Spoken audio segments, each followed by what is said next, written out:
Quero ler a primeira carta de Paulo aos Tessalonicenses, capítulo 4, os versos de 13 a 17, que diz o seguinte: Não queremos, porém, irmãos, que sejais ignorantes com respeito aos que dormem, para não vos entristecerdes como os demais que não têm esperança.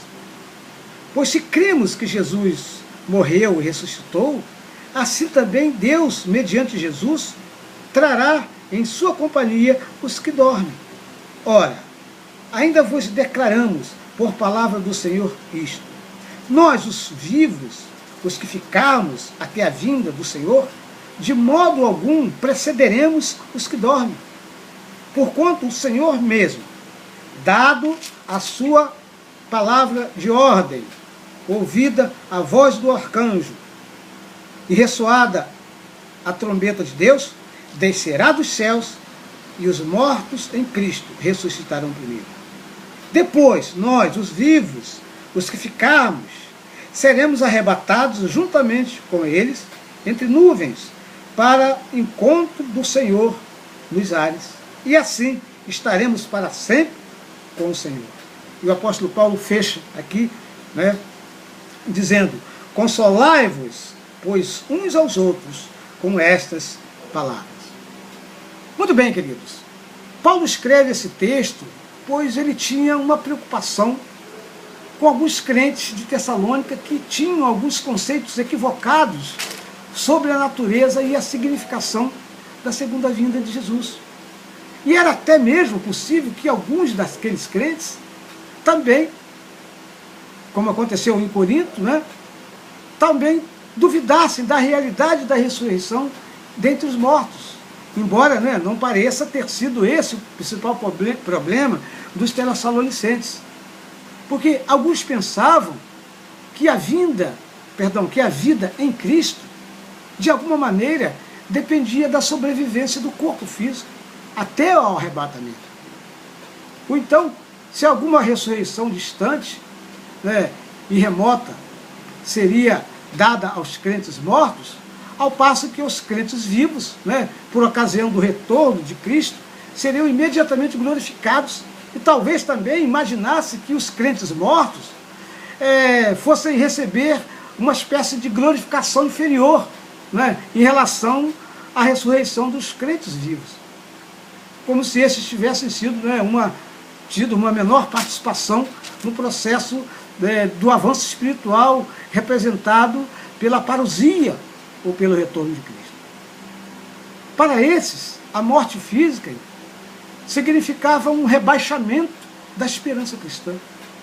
E o apóstolo aos gentios, então, refuta e joga por terra essas ideias errôneas e assevera que tanto os crentes vivos quanto os mortos compartilharão igualmente das glórias do Senhor Jesus Cristo, já que todos possuem a mesma esperança, ainda que esta venha a cumprir-se, no caso deles, de maneira levemente diferente para uns e para outros.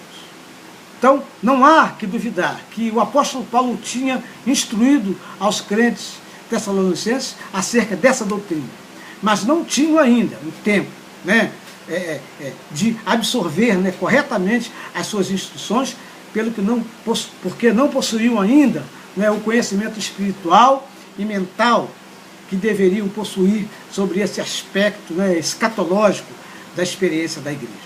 E preocupado então, Paulo escreve sobre a sequência correta dos eventos que aconteceriam antes de recebermos a imortalidade que já nos é assegurada por Cristo.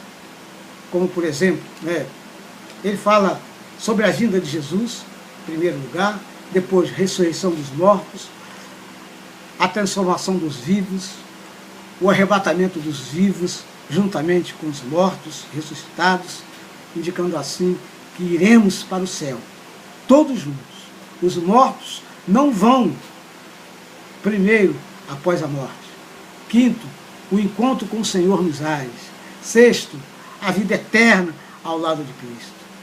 1 Coríntios, capítulo 15, também podemos observar essa sequência em muitos detalhes. né? Eis que vos digo um mistério, nem todos dormiremos, mas transformados seremos todos, num momento, num abrir e fechar de olhos, ao ressoar da última trombeta.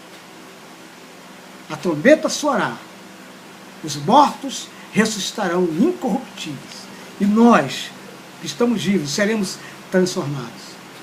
Porque é necessário que este corpo corruptível, né, se revista da incorruptibilidade, e que o corpo mortal se revista da imortalidade.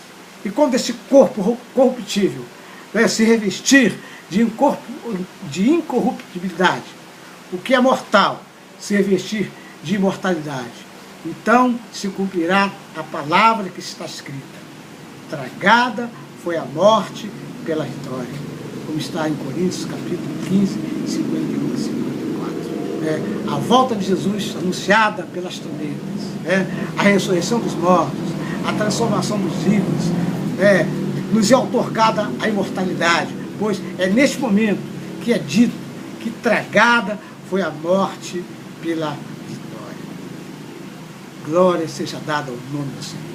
Que Deus te abençoe, que você possa ter no coração o amor pela vinda de Cristo, pela parousia, pelo aparecimento de Cristo nas nuvens para te buscar. Faça isso, continue sendo obediente, continue a sua caminhada cristã com responsabilidade, com obediência a Deus, né? Obedecendo aos seus mandamentos, procurando ser uma pessoa justa, uma pessoa que tenha o desejo de morar nos céus com Jesus. Que Deus te abençoe. Um abraço. Amém e amém.